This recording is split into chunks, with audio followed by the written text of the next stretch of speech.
Alors, le cours de ce soir est le Nishmat de Chaim Yosef Ben Shlomit. Y a-t-il des Lion Nishmat? Raphaël. Voilà. Raphaël. Eliaou. Ben. Les Lion Nishmat, hein? Non. Ah. Eliaou Ben. Shelbia. Fais attention. Raphaël Ben Yaakov. Non, c'est pas Chaim. Tien Nishmatan Tzchora B'Tzchora Chaim. Refoua Shelema. Les. Mesouda Tova Chaya Batsara. Mesada Tova Chaya Batsara. Raphaël, Eli Ben Sultana. Raphaël Eli Ben Sultana. Aninoa. Aninoa. Batsara Benouzi. Batsara Ben Gouzi. Nejma Bat Menana. Nejma Bat Menana. Virginie Cohen. Virginie Cohen. Donc le cours de ce soir, il est basé sur un mamar du Rabbi qu'il a dit en 54, basé sur un verset de Shir HaShirim qui nous dit qu'il tapuach ba'atzayar kendoji ben abanim betzalu chemadechiv yashavchu upirim matok lecheki, comme un pommier parmi la forêt, les bois de la forêt. Kendoji ben abanim, ainsi mon bien-aimé parmi les fils, à son ombre j'ai désiré m'installer et son fruit sucré j'ai goûté à mon palais. Donc en réalité, le Rabbi rapporte ces versets-là de Shir HaShirim pour nous expliquer le message de Rosh Hashanah. On sait très bien que le soir de Rosh Hashanah, on a tous la coutume de prendre une pomme, la tremper dans le miel. Maintenant, quelle est la symbolique de cette pomme? Pour quelle raison on prend une pomme le soir de Rosh Hashanah? Alors oui, on sait tous que la pomme, c'est un fruit qui est sucré, et donc c'est pour espérer qu'on puisse avoir une bonne et douce année. Maintenant, il est évident qu'il y a un message beaucoup plus profond dans cette pomme-là qu'on trempe le soir de Rosh Hashanah. C'est ce qu'on va essayer de comprendre ce soir. Alors ce verset de Shir HaShirim, nos maîtres nous disent qu'en réalité, dans ce verset-là, on fait allusion à toutes les périodes. À Rosh Hashanah, à Yom Kippour, à Sukkot et à Shmini Atzeret. Rosh Hashanah s'allusionnait dans les versets Vaï Ayom Vaïu Bene Elokim Nichatzev Alavaï. Il y a un verset qui nous dit qu'en ce jour-là, généralement dans la Torah, quand il est marqué Ayom, ce jour, c'est Yom HaDedina, c'est le jour du jugement, c'est-à-dire le jour de Rosh Hashanah. Et donc ces versets nous disent qu'en ce jour-là sont venus les Bnei Elokim, les fils de Dieu. Donc en réalité ici, ça fait allusion aux anges. Les Ichatzev à la vaillée pour se présenter devant Dieu. Donc c'est un verset qui fait référence à l'histoire de Job, etc. Maintenant, il est évident que dans chaque verset de la Torah, même s'il y a son contexte, il y a son histoire, ça fait allusion des fois à d'autres événements et des choses beaucoup plus profondes. Ces versets, même s'il est dans l'histoire de Job, il fait allusion en réalité à Rosh Hashanah. Que le jour de Rosh Hashanah, vont venir les anges. C'est-à-dire que le jour de Rosh Hashanah, on sait que c'est Akadosh Baruch Hu qui nous juge. Il juge par rapport aux actions qu'on a effectuées durant l'année qui est passée et prépare notre largesse matérielle pour l'année qui arrive avec l'aide de Dieu. Les actions, c'est les bonnes ou les mauvaises?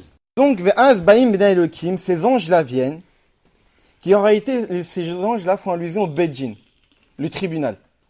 Les anges, le jour de Rosh Hashanah, ont comme rôle de faire partie du tribunal, c'est-à-dire ceux qui vont participer au jugement du juif en question par rapport à ce qu'il a effectué durant l'année. Or, on voit dans ces versets-là de Shir HaShirim, ainsi mon bien-aimé est parmi les fils. Donc le Shlomo Meller, ce qui a écrit Shir HaShirim, compare le pommier parmi les arbres de la forêt à mon bien-aimé parmi les fils. En réalité, ici, le Rabbi veut nous expliquer que qui est le bien-aimé ici? C'est Akadosh Baruch Hu. Akadosh Baruch Hu, c'est celui qu'on aime et c'est lui qui nous aime. Maintenant, cet être aimé-là, il est parmi des fils. Ces fils-là, ce sont les anges.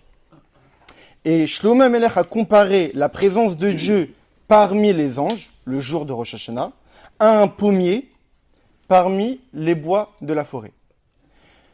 Maintenant, la question qui est de savoir, pour quelles raisons les anges sont appelés des fils ici? Généralement, ceux qui sont appelés les fils de Dieu, ce sont nous, le peuple juif, les bénis Israël. Mais pour autant, ici, les anges sont appelés des fils. Pourquoi? À l'image d'un fils qui chérit son père et qui valorise son père et qui est extrêmement pointueux à l'honneur qui lui est dû. Tout fils qui se respecte, évidemment respecte son père et souhaite que son père soit respecté par son entourage. Et il est extrêmement pointueux à ce que l'entourage de son père, justement, respecte son père. Et toute personne qui malheureusement ne respecterait pas son père et dirait des mauvaises paroles ou agirait pas forcément de la bonne manière envers son père, immédiatement, un fils qui se respecte interviendrait immédiatement. Et dira à la personne, quel que soit son niveau, comment tu peux oser parler ainsi de mon père? C'est comme ça, non, c'est naturel que lorsqu'on est enfant de notre père, on essaie justement de protéger le respect qui est dû à notre père. Donc c'est pour cette raison que lorsqu'une personne malheureusement ne respecte pas le père, à ce moment-là le fils commence à montrer entre Gessikro et commence un petit peu à accuser et à avoir un comportement peut-être un petit peu plus violent ou à avoir un dialogue un petit peu plus violent envers la personne qui a manqué de respect envers le père. Eh bien, c'est exactement pareil pour les anges. Les anges sont comparés à des fils qui sont pointueux au respect que l'on doit à Kadosh Baruch Hu. Akadosh Baruch Hu, c'est le père de toutes les créatures. Et les anges, ils ont un énorme respect vis-à-vis de Dieu.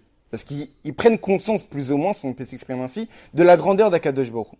Donc ils savent le respect qui est dû pour Dieu. Maintenant, lorsqu'ils voient que malheureusement, des juifs manquent de respect envers Akadosh Baruch Hu. Alors le manque de respect, ça peut être assez large. Quand on voit dans Shulchan Aruch, bon, pas forcément on arrive à le faire, mais normalement c'est comme ça qu'on devrait faire.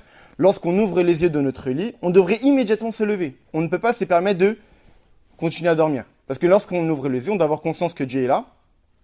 En présence du roi des rois, on ne peut pas se permettre, bon, je vais rester allongé. Non, en présence du roi, on se lève immédiatement.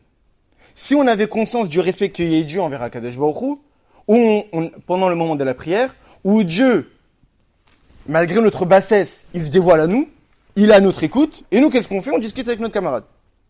Ou pendant le Kriyat Torah, ou lorsque quelqu'un qui lit la Torah, c'est exactement comme si Dieu s'adressait à nous, on parle à quelqu'un.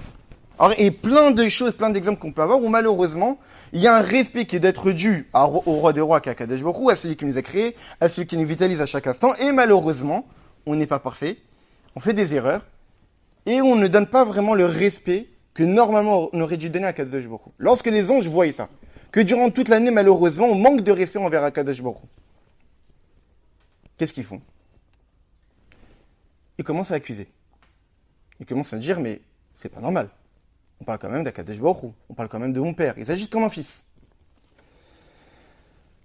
Et donc, immédiatement, réveille la justice, la rigueur, sur ceux qui, malheureusement, n'ont pas été pointilleux envers le respect d'Akadosh Baruch Hu.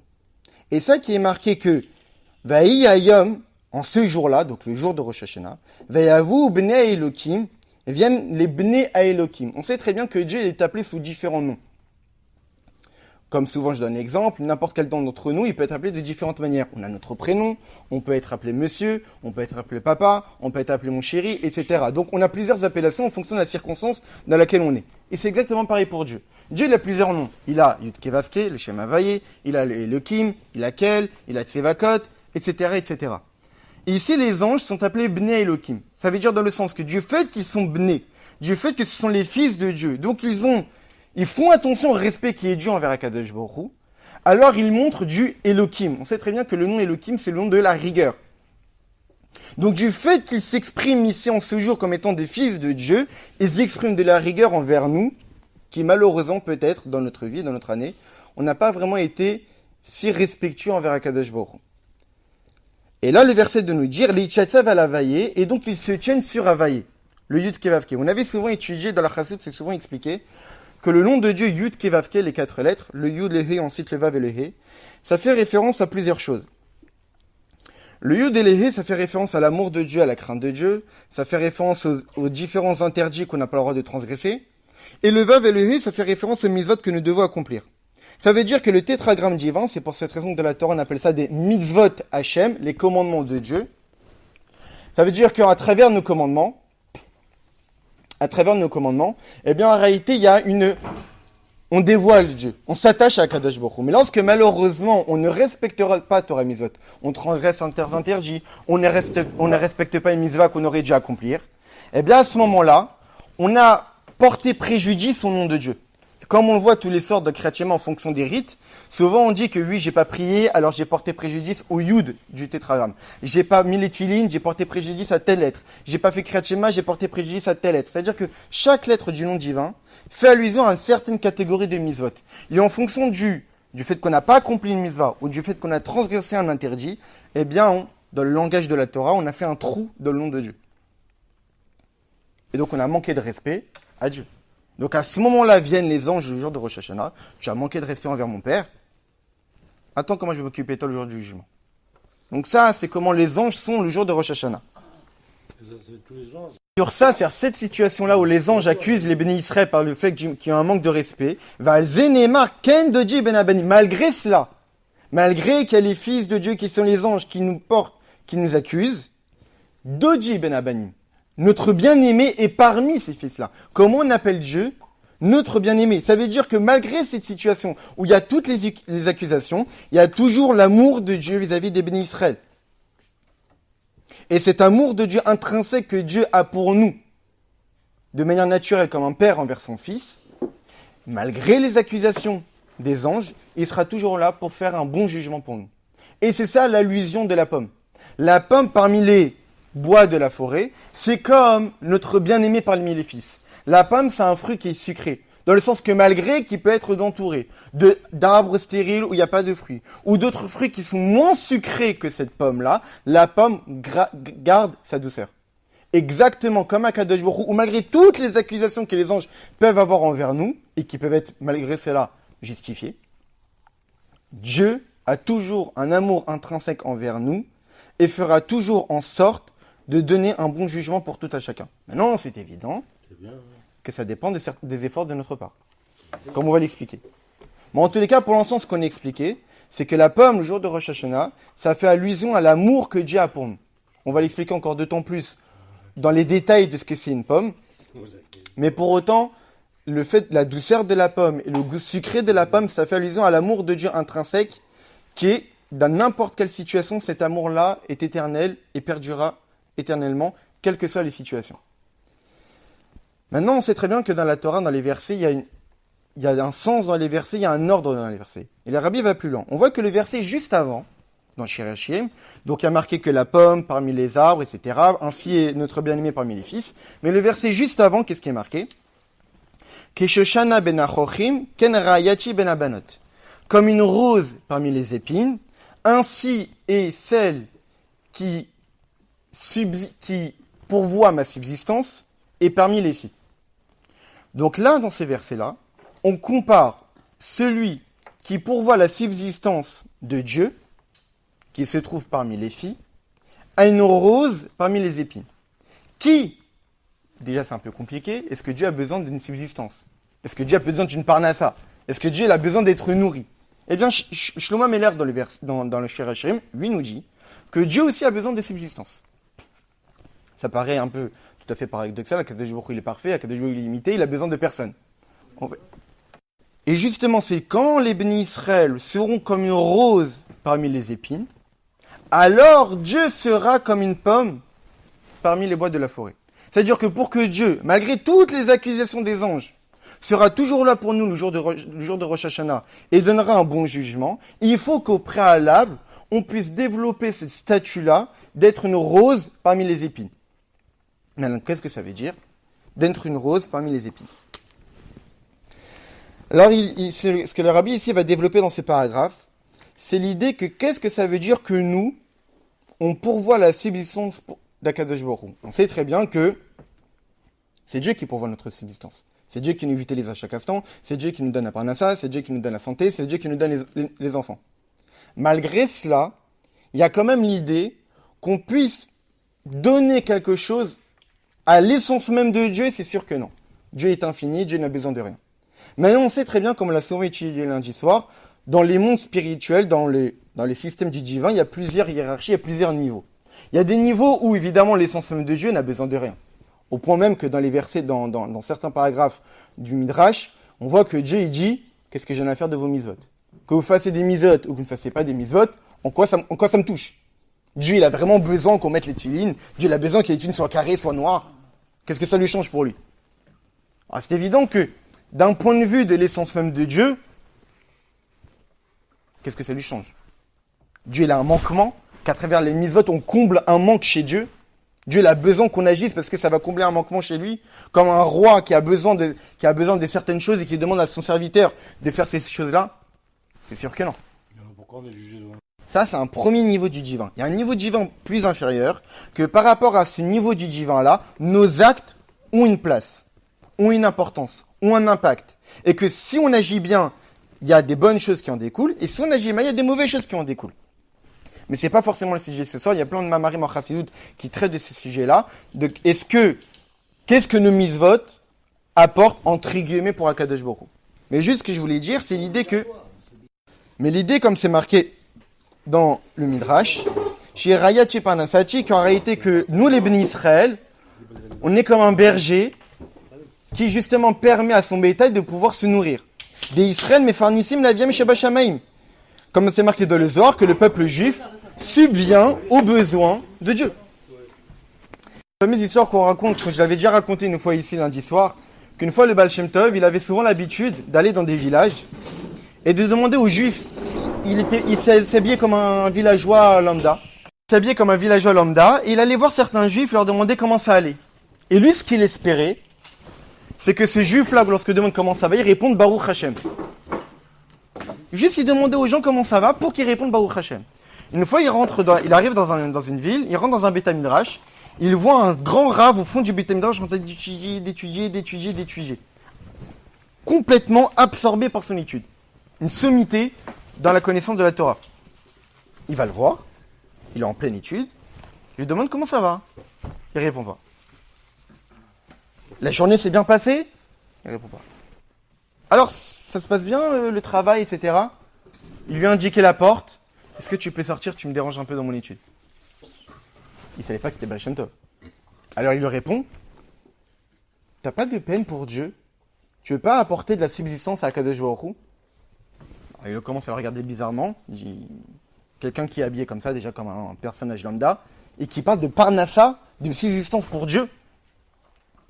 Alors là, le Baal Shem Tov lui expliquait qu'en réalité, que lorsqu'un juif dit Baruch Hashem, on l'avait déjà expliqué une fois dans un cours, quand un juif dit Baruch Hashem, il permet aux lumières divines de pouvoir justement se dévoiler ici-bas. On va l'expliquer encore beaucoup plus dans les détails maintenant, mais ça veut dire qu'en réalité, c'est quoi la parnassa? C'est de faire rentrer quelque chose dans notre corps, qu'on puisse subvenir à nos besoins, qu'il y a quelque chose qu'on n'avait pas, et qu'on fasse rentrer soit de l'argent, soit de la nourriture, pour qu'on puisse continuer à vivre. Le divin, c'est exactement pareil. Il y a la lumière divine qui est totalement spirituelle, immatérielle, mais le but de cette lumière divine-là puisse se dévoiler dans le monde matériel et se déverser et vitaliser le monde. C'est son but.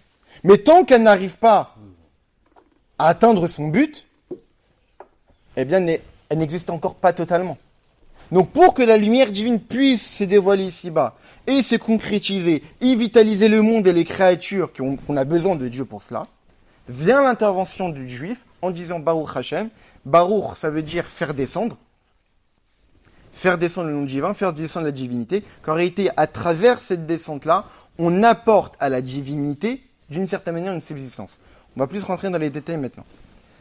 Donc le rabbi nous fait remarquer que nos besoins, en règle générale, peuvent être partagés en deux catégories.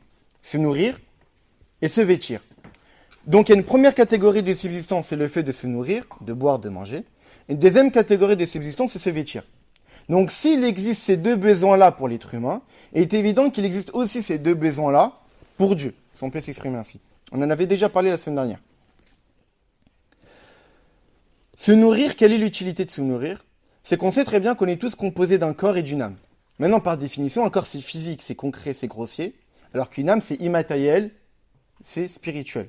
Pour que le spirituel puisse s'unir avec le matériel, qui sont diamétralement opposés, il est évident qu'il faut qu'il y ait un intermédiaire entre les deux, qui va permettre à l'âme de s'installer dans le corps et puisse vitaliser le corps malgré leurs différences. C'est ça l'intervention, le fait de se nourrir. Lorsqu'on se nourrit, et que cette nourriture-là devienne des nutriments et sont absorbés par le sang et nous donnent de la force, à travers ça, on permet à l'âme de rester dans le corps. Le fait qu'on se nourrit, ça permet à l'âme de rester dans le corps, malgré le fait que l'âme, de par nature, elle est immatérielle et est attirée par sa source spirituelle qui est Dieu. Souvent, il y a un verset dans la Torah qui dit « Ner Hashem Nishmat Adam », que la bougie de Dieu, c'est l'âme de l'homme. Lorsqu'on allume une bougie, qu'est-ce qui se passe? On voit que la flamme, elle bouge et elle est tout le temps attirée vers le haut. Pour quelle raison? Parce qu'on explique dans la Kabbalah, dans la Chassidut et dans certains livres qu'en réalité, le monde a été créé par 4 fondements. Le fondement du feu, le fondement de l'air, le fondement de l'eau et le fondement de la terre. Et que chaque élément physique, il est forcément composé de ces 4 fondements-là, en fonction de la proportion de plus de feu, de plus d'air, de plus d'eau, plus de terre. Ça crée une certaine consistance à la matière. Maintenant, d'un point de vue où il se trouvent ces fondements-là, on nous explique que la terre, c'est la terre dans laquelle on est, qui est entourée d'eau, et cette terre-là qui est entourée d'eau, elle est entourée d'air, et sous la lune, il y a le fondement du feu. On va accepter pour l'instant sans rentrer dans les détails. Donc, puisque le fondement du feu, il est au-dessus de nous, et que comme toute chose naturelle est attirée par sa source, c'est pour cette raison que la flamme, elle est tout le temps tirée vers le haut.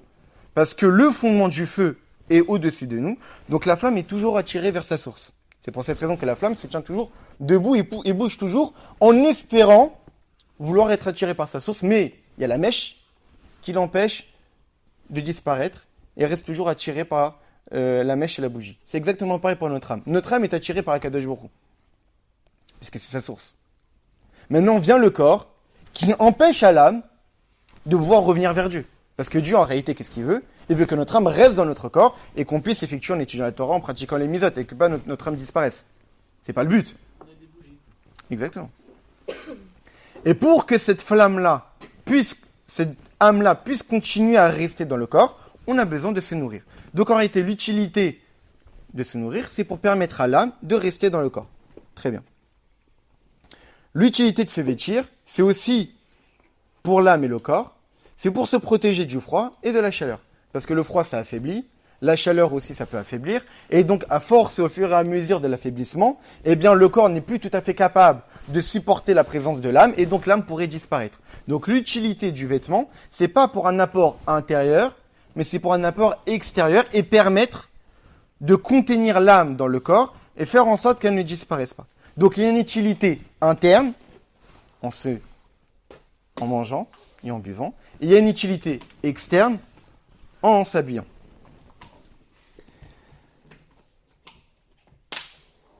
On avait expliqué la semaine dernière que le fait que la nourriture rentre et que le vêtement reste à l'extérieur, ça fait allusion en réalité à leur racine spirituelle. Le monde dans lequel on vit, qui est un monde physique et matériel, en réalité, toute chose a une source spirituelle. Même une chips a une source spirituelle. Si on pourrait rigoler, il y a une chips spirituelle. Ça existe, la notion de chips spirituelle. Sans rentrer dans les détails. Donc, à partir du moment qu'il existe la notion de se nourrir, matériellement, physiquement, et de se vêtir, il existe aussi la notion de se nourrir spirituellement et de se vêtir spirituellement. Donc, il y a de la nourriture spirituelle, il y a des vêtements spirituels. Dans la Chassidut, on explique longuement, et comme on l'avait expliqué la semaine dernière, qu'il y a différentes catégories de lumière divine. Il y a la lumière divine qui est assez contractée, parce que, on va faire une petite introduction, Dieu est infini, Dieu est illimité. On est incapable de pouvoir entrer en connexion avec Dieu lui-même, il est trop puissant pour nous. Mais de Dieu, il y a une émanation de lumière divine, qui fait que cette lumière divine-là, elle peut plus ou moins être accessible pour nous. Maintenant, cette lumière divine-là, à l'origine même, elle n'est toujours pas accessible pour nous. Donc elle a besoin d'être contractée, d'être filtrée, et de passer par étape, jusqu'à que cette lumière divine, on a tellement atténué sa grandeur spirituelle, où elle va pouvoir être accessible pour notre limite à nous. Comme par exemple la lumière du soleil. Le soleil, évidemment, qu'il a une chaleur, une lumière qui est trop intense pour nous. Alors grâce à Dieu, Dieu a mis à faire en sorte que la Terre soit assez éloignée du soleil. Malgré cela, le fait de regarder le soleil même, malgré notre distance, on a du mal. On met une vitre. Et des fois, on a du mal. Il faut des verres solaires, etc. Donc, on voit que même, malgré la distance, malgré l'intensité de la lumière du soleil qui est atténuée, on a toujours besoin de mettre un certain rideau pour se permettre d'observer le soleil. Ça, c'est à peine pour le soleil. Donc, imaginez pour Dieu.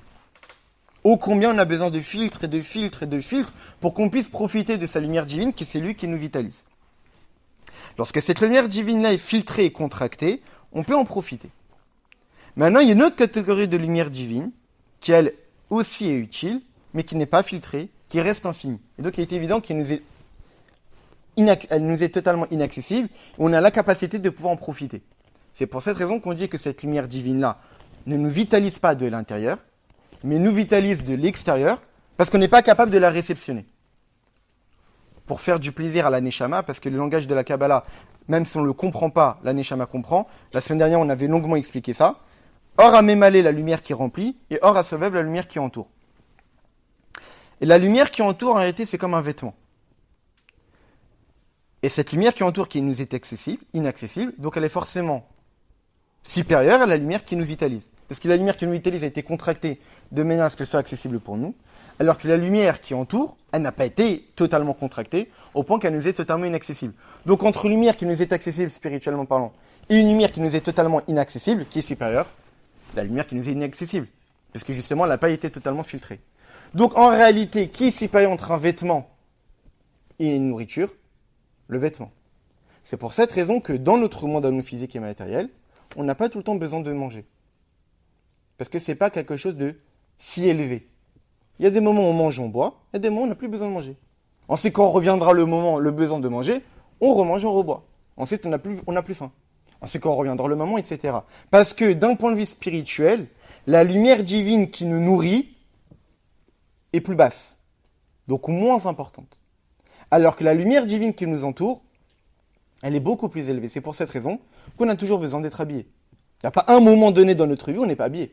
Il y a des moments dans notre vie où on ne mange pas. Il n'y a pas de moment de notre vie où on n'est pas habillé. Pour quelle raison ? Parce que d'un point de vue spirituel, la notion d'habit spirituel est plus élevée que la notion de nourriture spirituelle. Donc étant donné que d'un point de vue spirituel, un habit spirituel est plus important qu'une nourriture spirituelle, alors dans notre monde physique, la nourriture, on peut s'en passer pendant certains moments de notre journée, alors que les vêtements, pas du tout. Depuis la faute d'Adam Arishon et de Chava, on a vu qu'on était nus, on a compris qu'on avait besoin d'être habillé. Très bien. Et donc, en réalité, toute cette explication-là, c'est pour nous faire comprendre c'est quoi la subsistance du divin. On va rajouter encore des notions de chassidut. Dans le cadre de notre cours du lundi soir, on a souvent rapporté la même unique notion, la notion des sphirotes. Les sphirotes, c'est quoi ? Ce sont les attributs divins. Les attributs divins, c'est quoi ? C'est que lorsque Dieu a créé le monde, il a exprimé des attributs, des capacités, pour permettre à sa lumière divine justement de passer ces étapes. Nous qui sommes nés de l'intellect de Dieu, à l'image d'un enfant qui est né du cerveau de son père, eh bien nous avons l'ADN du divin. À l'image d'un enfant qui a le programme génétique de son père et de sa mère, nous, notre âme, a le programme génétique de Dieu. Donc comment ça fonctionne dans les mondes divins ? Ainsi ça fonctionne dans notre âme. Alors c'est expliqué dans le texte que dans notre âme, on a 10 forces. 3 capacités intellectuelles, 7 capacités émotionnelles. Les 3 capacités intellectuelles sont d'avoir une idée intellectuelle, de la développer et de la comprendre à 100%. La chorma, l'idée qui apparaît. La bina, la développer en long, en large, de manière à maîtriser la notion. Et le da'at, de manière à la comprendre totalement à 100%. Ensuite viennent les 7 étapes émotionnelles, la bonté, la rigueur, l'harmonie, la victoire, la splendeur, le fondement et la royauté. Je ne vais pas forcément rentrer dans les détails, mais l'idée de comprendre, c'est qu'on a 10 capacités. Et ces 10 capacités-là, c'est ce qui nous permet de passer d'avoir une idée, à ressentir que cette idée-là est importante pour nous, à penser à la réaliser, à en parler et à la concrétiser. Dans les mondes divins, c'est exactement pareil. Lorsque Dieu a voulu créer le monde, donc il y a eu sa volonté, ensuite il faut passer par l'idée de la création du monde. Ensuite, il faut développer cette idée-là. Ensuite, il faut la maîtriser totalement. Ensuite, il faut avoir l'envie de la réaliser. Mais si on a trop d'envie, c'est pas trop cadré. Donc il va falloir plus de rigueur, la cadrer. Mais ensuite, il faut de l'harmonie. Avoir assez d'envie et assez de cadre. Ni trop d'envie, ni trop de cadre. Ensuite, il faut commencer à imaginer de quelle manière je vais faire les choses. Et ensuite, il faut désirer faire la chose. Ensuite, il faut le faire.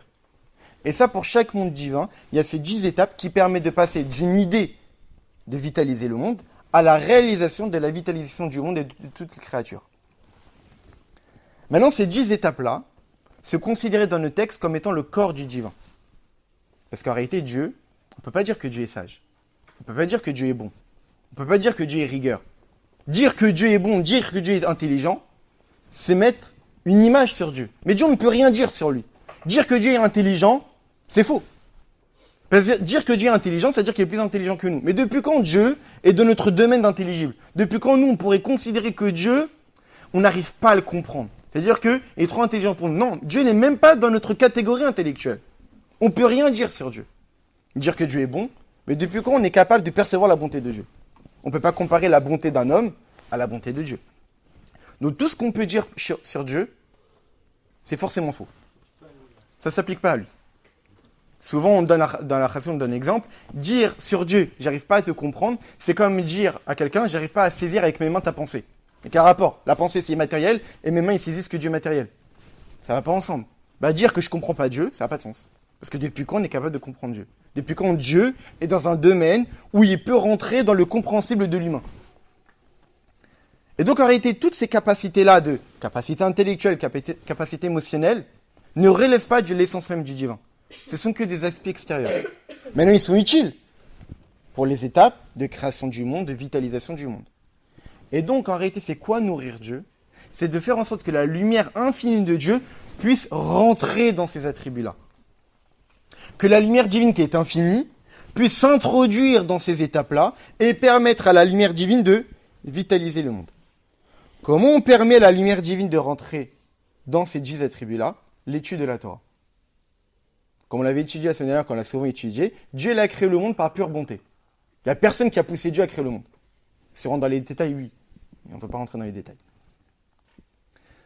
C'est nous qui avons donné la volonté à Dieu de créer le monde.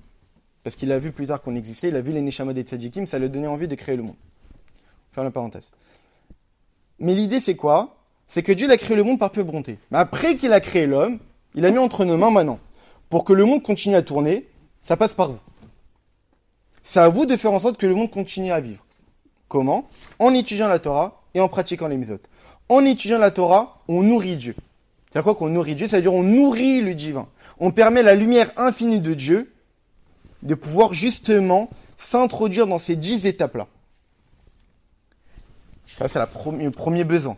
Vient le deuxième besoin qui est le besoin de se vêtir, qui sont les mitzvot. Les mitzvot, ce sont les habits du divin. Pour quelle raison? Parce que les mitzvot, c'est de la volonté. La volonté, c'est pas quelque chose qu'on saisit. Ça n'a pas de goût. Une mitzvah, c'est un acte. L'étude de la Torah, c'est quelque chose qu'on comprend, qui nous explique le sens des choses. Donc ça nous donne du goût, comme on se nourrit. Donc en réalité, lorsqu'on étudie la Torah, on nourrit notre âme. Mais lorsqu'on y accomplit les mitzvot, c'est comme si on s'habillait de divinité. Comme on voit par exemple dans le texte de Rosh Hashanah, de Yom Kippour, de notre Tfila, on dit que Dieu est les vouchot de Tzedaka. L'habit de Dieu, c'est la Tzedaka, c'est-à-dire c'est les mitzvot.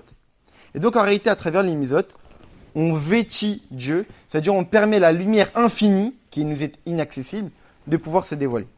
Alors on est rentré vraiment dans des notions assez complexes de la Chassidut de la Kabbalah. On va pas trop s'en rallonger, mais l'idée c'est de se dire quoi? C'est qu'on a un rôle dans le mécanisme du monde. Que le monde, pour qu'il puisse continuer à tourner, qu'il continue à être vitalisé par Dieu, c'est nous qui donnons envie à Kadosh Baruch Hu de vitaliser ce monde. À travers l'étude de la Torah et à travers la pratique des mitzvot. C'est-à-dire que lorsqu'un juif, il peut étudier la Torah, mais il ne le fait pas. Lorsqu'un juif peut accomplir une mitzvah, mais ne l'accomplit pas, il crée un manque. Il y a une lumière divine qui aurait pu être dévoilée, il y a une vitalisation du monde qui aurait pu être effectuée, mais n'a pas été faite, parce que ces juifs-là ont pris la décision, malheureusement, de ne pas mettre les tefilines, ou de ne pas mettre un tzitzit, de ne pas manger kasher, etc. Donc ça, c'est le sens de Rayati, qui a quelqu'un qui pourvoit à ma subsistance. Maintenant que nous dit Shlomo Ameler, que cette Rayati-là, que cette personne-là qui pourvoit à ma subsistance-là, où elle se trouve? Ben Abanot, parmi les filles. C'est qui ces filles? Alors le rabbin nous expliquait. On avait parlé des fils. Qui étaient les fils, c'était les anges. Pour quelle raison ils sont appelés des fils? Parce que tellement qu'ils ont un respect envers Akadosh Baruch Hu, qui est leur père, qu'ils portent une accusation envers nous, envers ceux qui malheureusement n'ont pas un véritable respect qui est dû envers Akadosh Baruch Hu. Et donc le fait qu'il y ait une accusation des anges laisse entendre d'une situation à être accusé. Laisse entendre que les juifs, malheureusement, on pourrait ne pas faire ce qui devrait être fait. Qu'au lieu d'être Rayati, d'étudier la Torah, de pratiquer les mitzvot, de subvenir aux besoins du divin, on ne le fait pas. Cette situation-là, c'est ce qu'on appelle Banot, les filles. Quel rapport? On sait très bien, comme c'est expliqué en Chassidut, qu'on a deux âmes. On a une âme divine, on a une âme animale. L'âme divine, c'est celle, notre première âme, c'est l'âme animale, celle qui nous vitalise à chaque instant, qui nous permet de vivre en tant qu'être humain, de travailler, de manger, de boire, de se déplacer, de dormir. Et on a une deuxième âme, qui est notre âme divine, qui nous permet de servir Dieu, de vouloir servir Dieu, d'étudier la Torah, de pratiquer les mitzvot, d'aimer Dieu, de craindre Dieu. On a deux tendances en nous. La tendance de l'âme divine et la tendance de l'âme animale. Évidemment, le but, c'est que notre âme divine influence l'âme animale et que ce soit elle qui domine le corps. Et que ce n'est pas l'âme animale qui domine le corps, qui a le dernier mot. Lorsque malheureusement, une personne se laisse aller par ses désirs, et il est attiré par certaines choses grossières de ce monde, et que non seulement des choses permises, comme on l'avait souvent étudié, que même s'il y a des choses qui sont permises dans notre monde. Il nous est permis de manger, à partir du moment que c'est caché, il nous est permis de boire, il nous est permis de travailler, etc. Mais toute exagération est à éviter. C'est pas parce qu'on nous est permis de manger ou de boire qu'on va manger et manger jusqu'à remplir son ventre. À partir du moment que c'est caché, c'est permis. Non.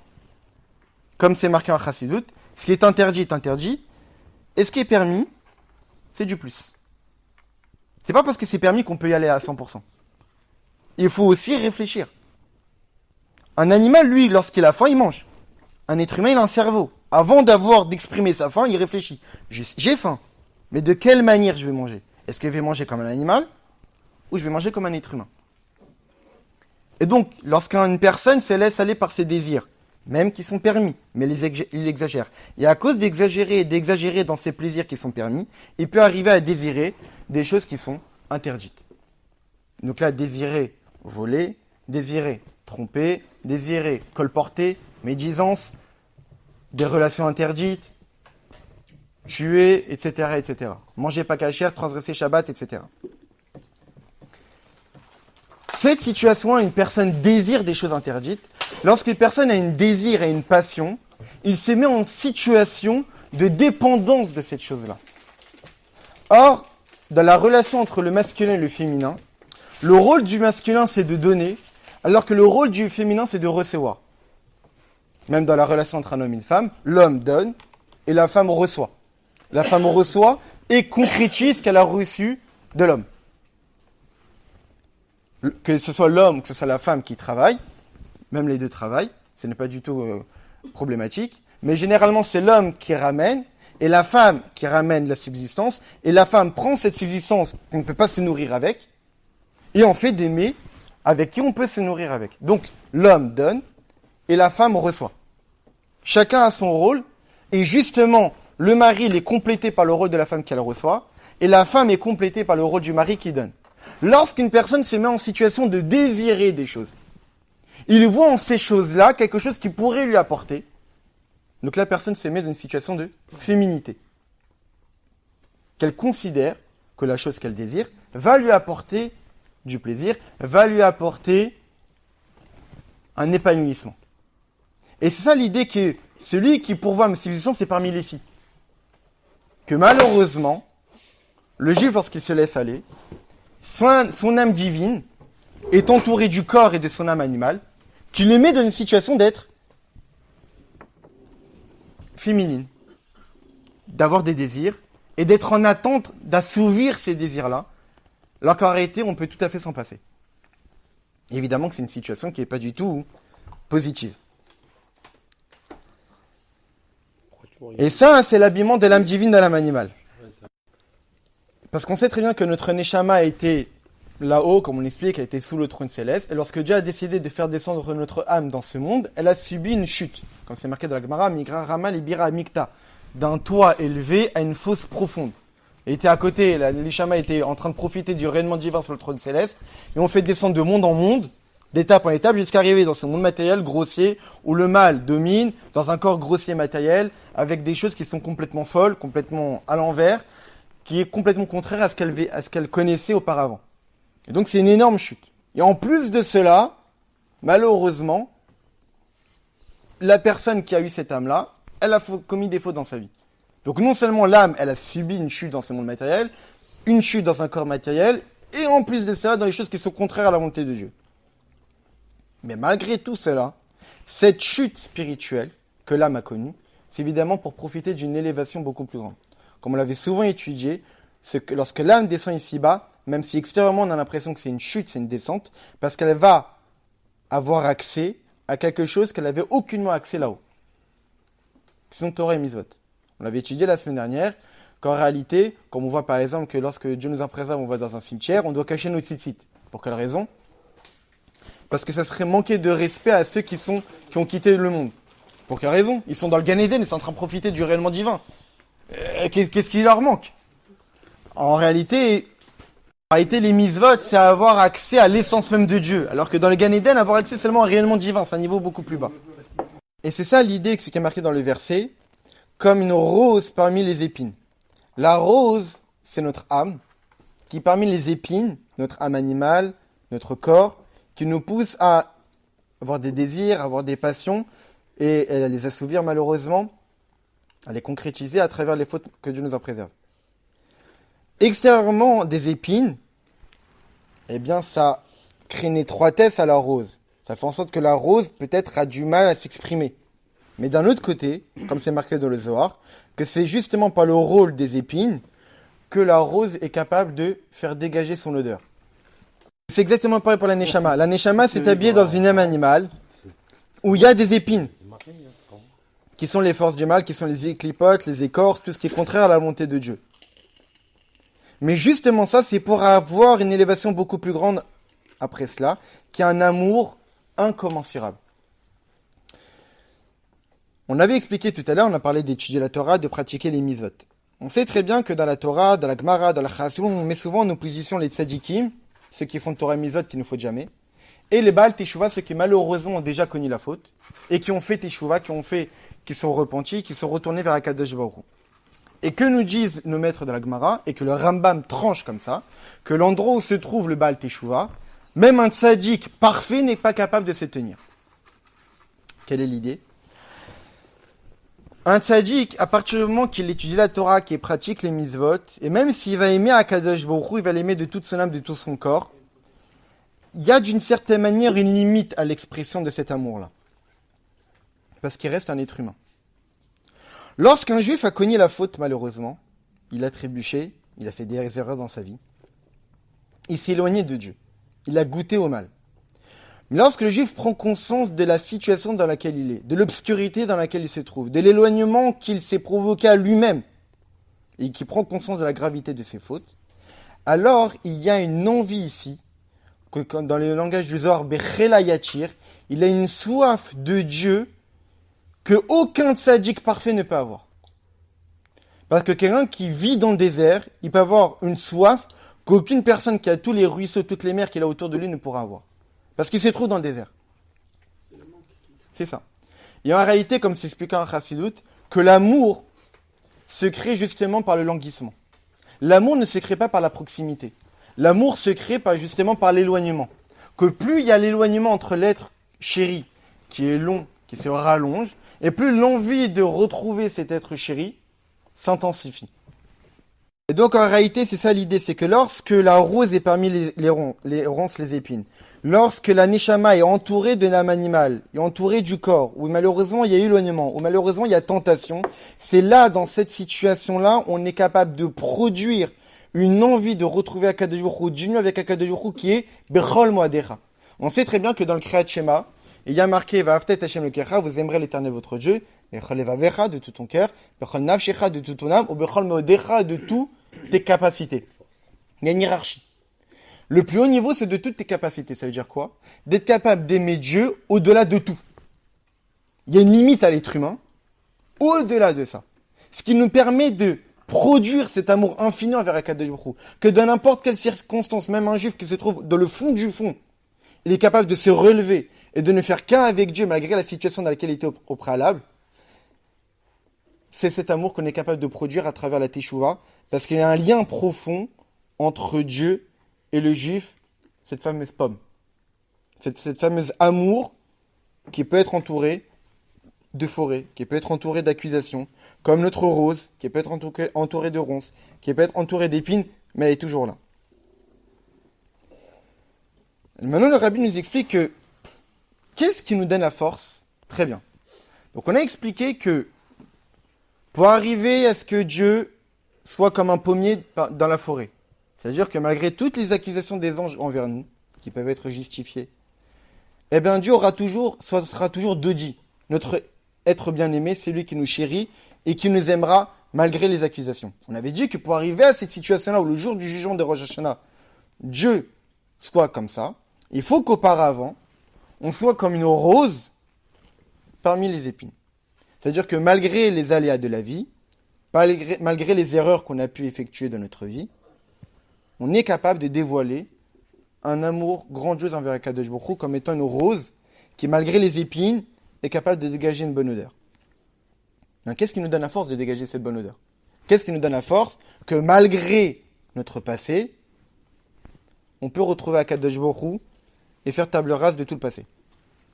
Maintenant, pour arriver à cette élévation malgré cette chute, que malgré le fait que nous sommes normalement censés subvenir aux besoins du divin, et où nous sommes parmi les filles, comme une rose parmi les épines, malgré cela, il y aura l'élévation, et atteindre un amour infini pour Dieu.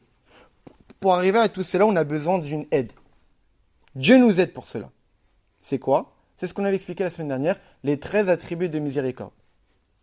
Hashem, Hashem, Kal Rachum Vechanu, Nerech Apayim, Varachesed Vemed, Natsechesed Lafim, Nesavon Afesha, Vechata Venake. Les 13 attributs de miséricorde que nous prononçons toujours dans la prière, et en particulier pendant cette période du mois d'Elul avec les slichot, etc. Que par ce dévoilement-là, de ces 13 attributs de miséricorde, nous avons expliqué la semaine dernière que pendant le mois d'Elul, les 13 attributs de miséricorde sont dévoilés complètement, et accessibles à tout à chacun. Alors ça nous donne la force de ne pas se faire influencer par notre âme animale. Durant toute l'année, il y a les 13 attributs de miséricorde, mais elles ne sont pas aussi dévoilées que durant la période du mois d'Elul. Pendant le mois d'Elul, on a les 13 attributs de miséricorde qui sont dévoilés. C'est-à-dire quoi les 13 attributs de miséricorde? Il y a une allusion dans la Torah. Tout le monde connaît l'histoire que Yaakov, il est allé chez Lavan, son oncle, pour travailler, et il est chercher là-bas ses cousines pour se marier avec elle. Donc il s'est marié avec Léa, ensuite avec Rachel, il a travaillé là-bas de nombreuses années. Par la suite, il a dû quitter Lavan pour retourner en Israël. Le jour où Yaakov devait quitter, son oncle, il dit au revoir à sa fille et à tous ses petits-enfants.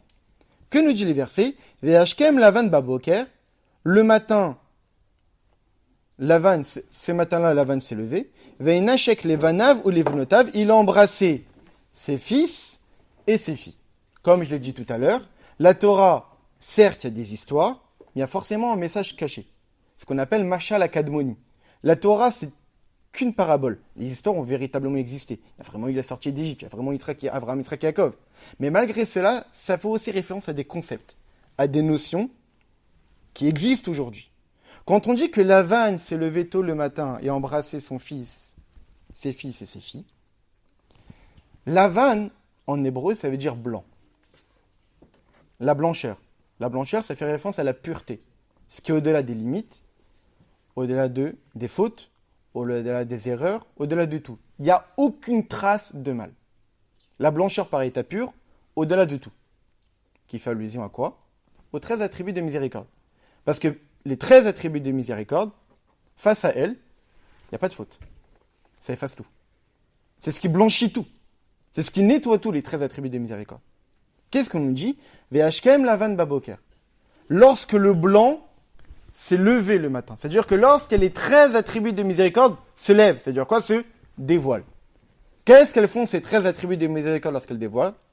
Ve'inashek, elles embrassent le fils et les filles. Ça veut dire quoi? Que malgré qu'il y ait des fils, c'est qu'il y ait des fils, les anges qui nous accusent.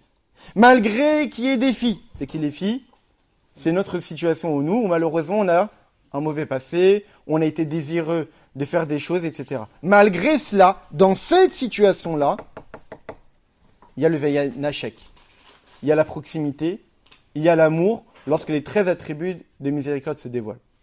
Donc en réalité, que malgré le fait qu'il y ait des accusations des anges, malgré le fait qu'on ait pu commettre des erreurs dans notre passé, lorsqu'on est dans une situation où les 13 attributs de miséricorde se dévoilent, ça passe outre tout ça. Et on a allusion à la Torah. Et donc en réalité, qu'est-ce qui va nous permettre de pouvoir produire cette force-là, que malgré nos erreurs, de tout réparer et de retrouver une proximité avec Akadosh Baruch Hu, c'est que Dieu nous donne la force pour cela. Quand est-ce qu'il nous donne la force en particulier?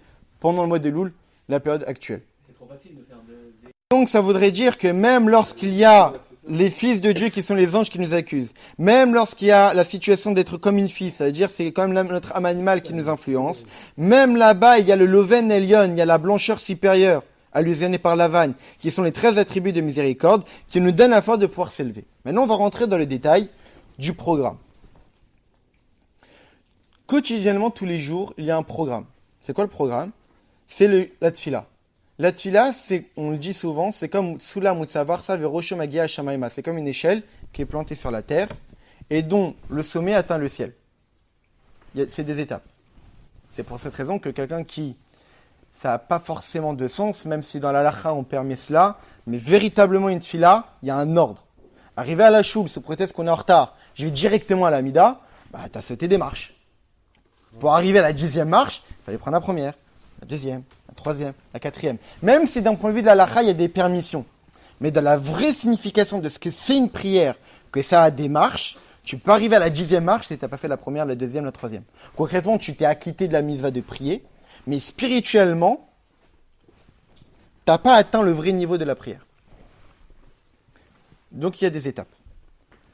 On avait parlé de l'amour incommensurable, illimité de Bechol Modecha qui est dans le passage de Kriyat Shema. Maintenant, avant Kriyat Shema, on dit laquelle Baruch.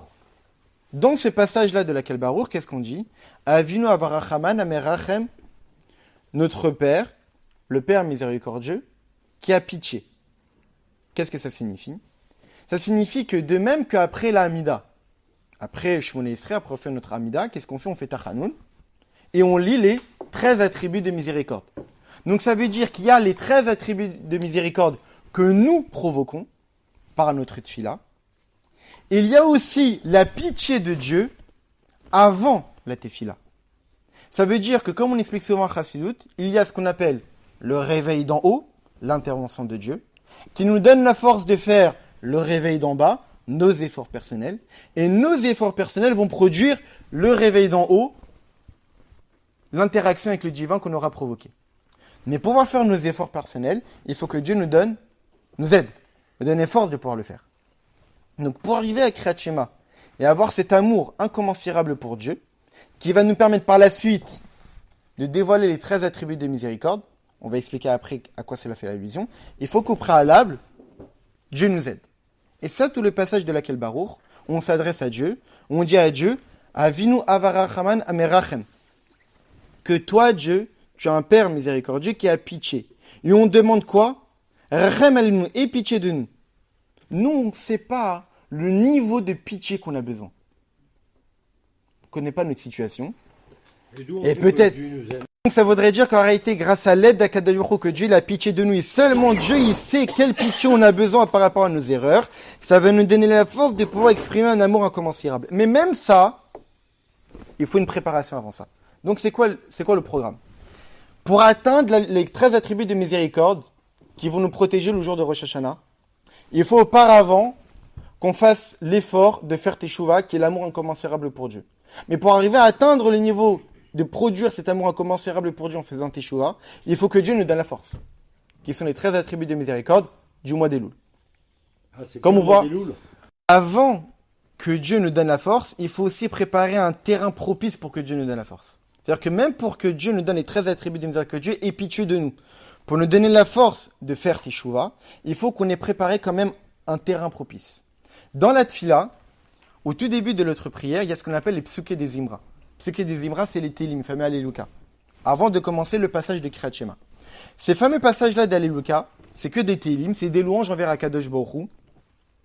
C'est quoi ces louanges? On loue Dieu qui a créé le monde, on montre la grandeur de Dieu, que Dieu a tout créé. Le mot psuké des Imra, ça veut dire psuké des versets, des Imra de chant. Mais le mot Zimra, chant, c'est aussi de la même racine que les Amer Haritzim, couper des ronces.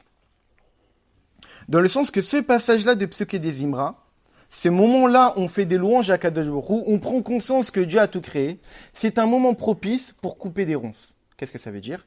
Comme c'est marqué dans Tehillim, Romemut kel bigronam, Cherev pipiot biadam. Que si vous avez Romemut kel, si vous avez la grandeur de Dieu, bigronam dans votre gorge, c'est-à-dire si vous prononcez des louanges pour Akadosh Baruch Hu, alors vous aurez Cherev pipiot biadam, une épée à double tranchant dans vos mains. C'est-à-dire que pour avoir une épée à double tranchant dans nos mains, c'est-à-dire qui va nous permettre de couper les influences de notre âme animale, de couper les influences de notre corps, et faire comprendre à notre corps que cette fois-ci, je veux me rapprocher d'Akadosh Baruch Hu, que c'est pas toi qui va décider, que c'est pas toi l'âme animale qui va décider, je suis un être humain, je suis un juif avec une âme divine, et qui ne veut faire que Torah et Mitzvot, pour arriver à être capable de faire taire notre âme animale, il faut prendre conscience que c'est Dieu qui a tout créé. C'est ça, Psuké des Imra. Romimut kalbigronam, faites des louanges à Kadosh Baruch Hu. Réfléchissez que c'est Dieu qui a tout créé, que c'est Dieu qui a tout vitalisé, que le matériel, c'est juste un aspect extérieur. Mais la véritable existence, c'est seulement Dieu qui existe. Il y a seulement Dieu qui a mis la vitalité dans chaque chose. Et que si Dieu ne veut pas que les choses existent, elles vont disparaître. C'est Dieu, c'est par sa propre volonté que les choses existent. Et donc en réalité, c'est pas le matériel l'essentiel, mais c'est le spirituel qui se cache derrière. Quand une personne est attirée par le matériel, quand une personne est désireuse de certains plaisirs, de certains désirs, parce que malheureusement, pour lui, la matérialité, la grossièreté a une place et une importance. Mais lorsqu'une personne comprend que les choses, les véritables importantes, que les choses vraies, les choses qui existent vraiment, c'est Dieu, c'est le divin, c'est le spirituel, là on ne voit plus vraiment le matériel qui nous entoure. On le verra, mais on le verra d'une autre manière.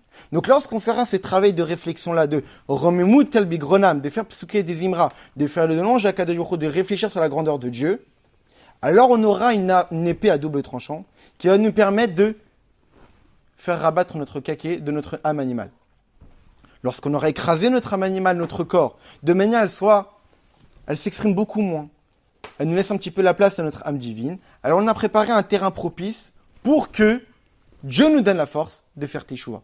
Tant qu'on n'a pas fait ce travail, cet effort personnel, il est difficile de profiter des 13 attributs de miséricorde. On avait expliqué la semaine dernière le rôle des 13 attributs de miséricorde. Mais non, on les prononce tous les jours, les 13 attributs de miséricorde. C'est-à-dire quoi? Si je les prononce, c'est-à-dire que Dieu m'a donné la force de pouvoir faire Teshuva, et pourtant je les prononce tous les jours, 3, 4 fois, 5 fois, 6 fois par jour, et pourtant je vois bien que je fais pas Teshuva.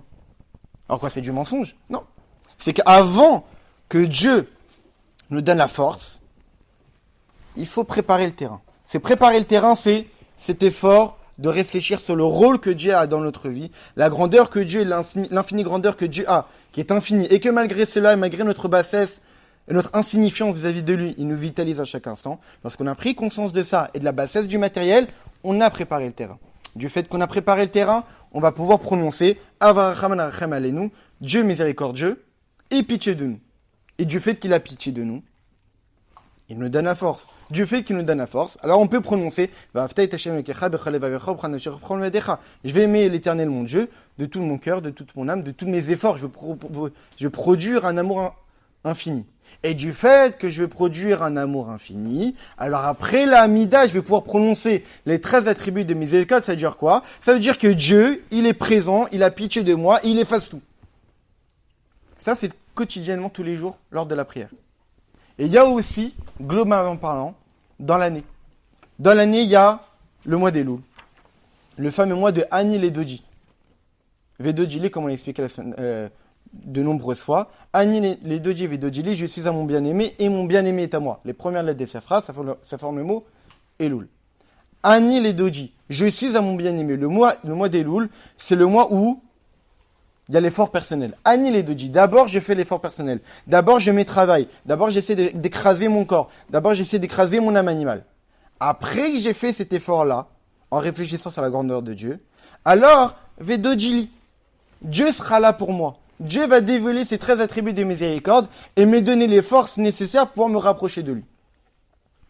Après que Dieu m'a donné les forces, alors je vais être Rayachi ben Abanot.